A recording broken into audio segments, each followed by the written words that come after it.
Hello, I'm back out again so soon on my own stay. Son's at college. Today I'm having a walk up to a place called Highdown Hill, which I'll tell you about in a minute. Catch you in a sec.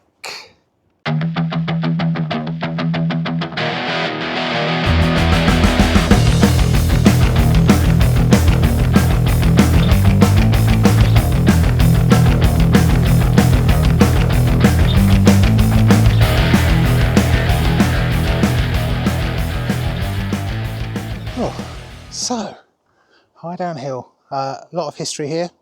Apparently it was where the kings of Sussex were buried, the Saxon kings.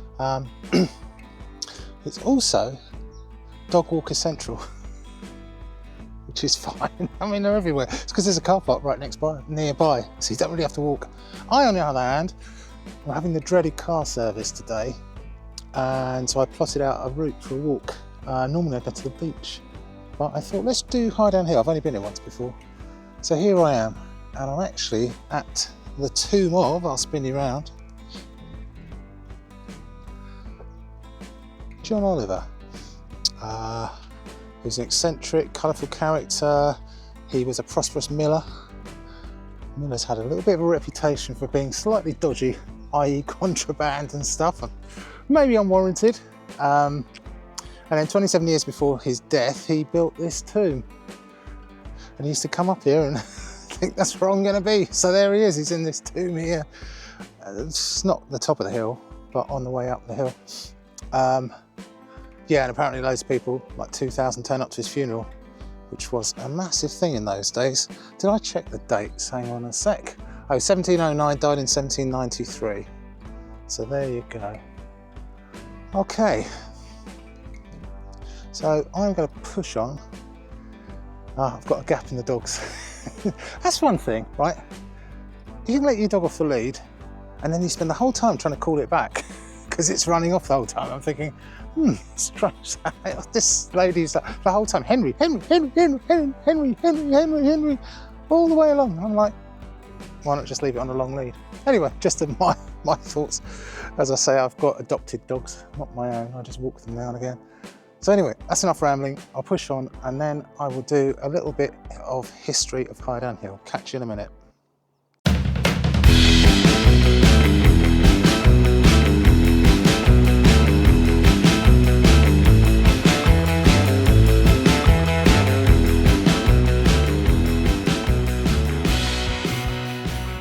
Oh my God, I thought I've got a free spot.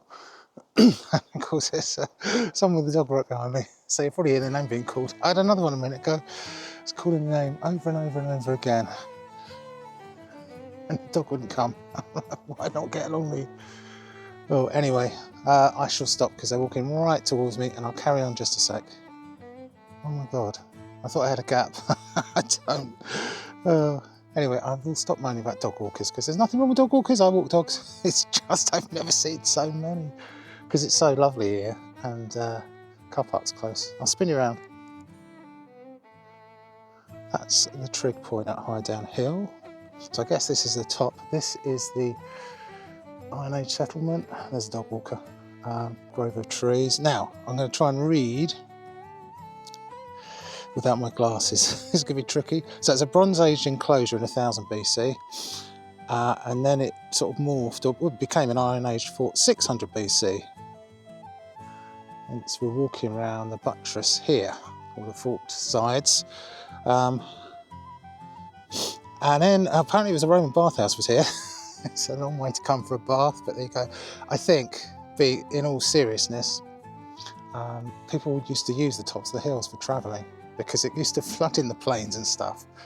So way back, there's a lot more activity. Hang on, I'm back. I was about to get sniffed by a dog. I'll spin you back around.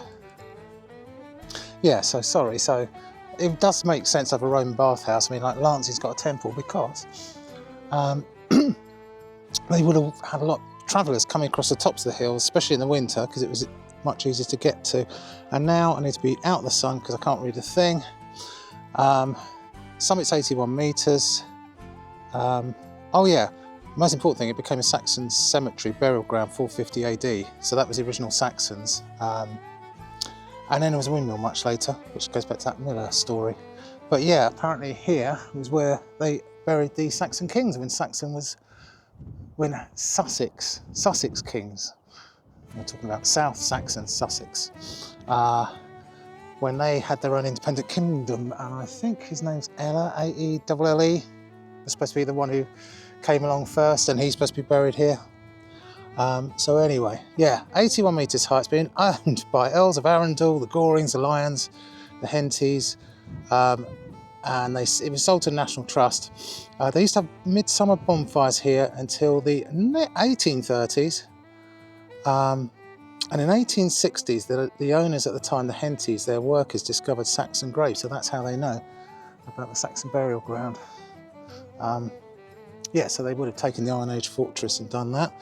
And, sorry, I'm squinting, I should have put my glasses on, they're in my bag, can't be bothered. The Roman bathhouse discovered in 1937, sold to the National Trust in 1938, and they own Highdown Gardens. Sorry, I'm not looking at the camera, I'm trying to read. Oh yeah, and the other thing, it was, in World War II, it was used for an aerial transmitter, and apparently they messed up a load of the archaeology. They just come and dig it up.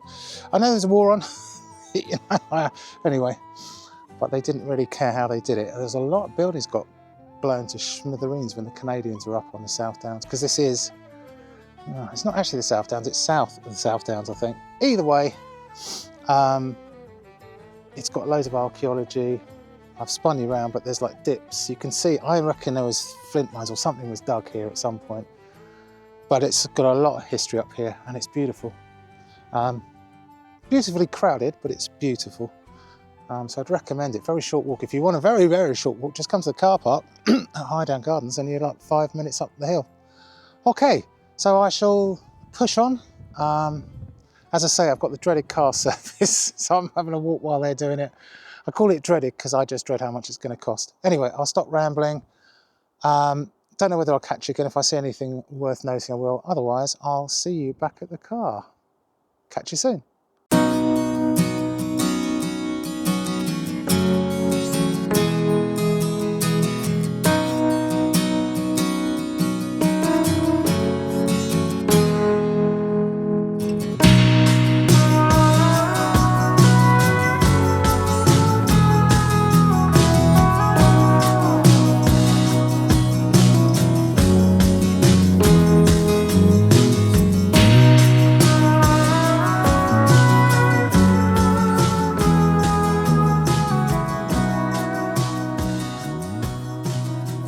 In one more bit, excuse my throat.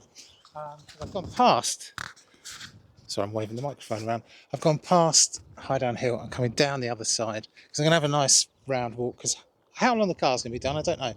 But I just thought I'd show you the views. I'll spin you around. So straight down there, right, that is the other side of Highdown Hill, heading parallel to the A27. I don't know if you can hear traffic, I can hear it. So it's going west towards Littlehampton, Bognor, Chichester, all that. And then here is a field of cows. All seem very nice. There is barbed wire between us. I don't usually have an issue with cows anyway.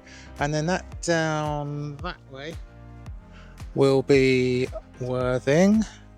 God, it's so built up on the coast. We are on the south coast, so it would be built up. You just get little pockets in between. Luckily we have the downs. Anyway, oh look, all the cows are coming my way, but they are behind a fence. Yeah, straight back up there's Highdown, which heads back east, you know, eastbourne way, Brighton, all that kind of thing. Ah, hello lads, ladies. Oh, hang on, ladies definitely. Anyway, there you go, they're all wandering down together. Maybe they think the grass is back down that side. I shall push on. I'll see you back at the car unless something happens. Oh, and I might stick a few photos up. We shall see. Catch you in a bit.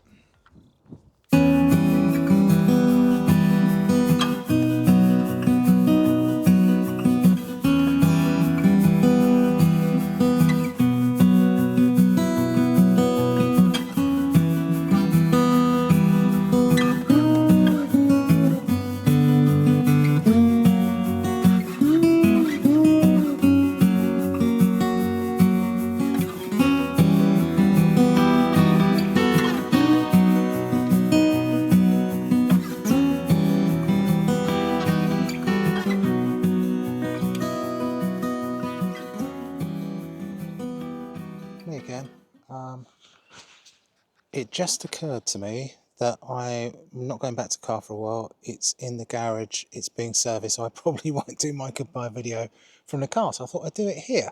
So it's quite a lot later than my last video, my last clip, and I'm in Highdown Gardens. So a little gem, never been here before. So at the bottom of Highdown Hill is Highdown Gardens, which is National Trust, and it's lovely. Really nice, tranquil gardens, and they're free. I think the car park's free. I'm not sure because I didn't park in the car park. I walked here. Anyway, just to say, yeah, it's been great. My verdict is lovely, and the weather's got really nice. I had a lovely lunch at the Highdown Hotel, and it's baking hot. So yeah, anyway, I'm going to give it an 8 out of 10. It was going to be slightly lower. Then I thought, oh, I'll look at Highdown Gardens, and it's an icing on the cake. The only reason I probably wouldn't go 9 or 10 is when you're up on the top, you've got the A259, the A27 either side of the hill, and you can always, nearly always hear a sort of light drone of traffic just always there because it's such a busy road. Aside from that, fabulous. So I shall catch you next time. Bye.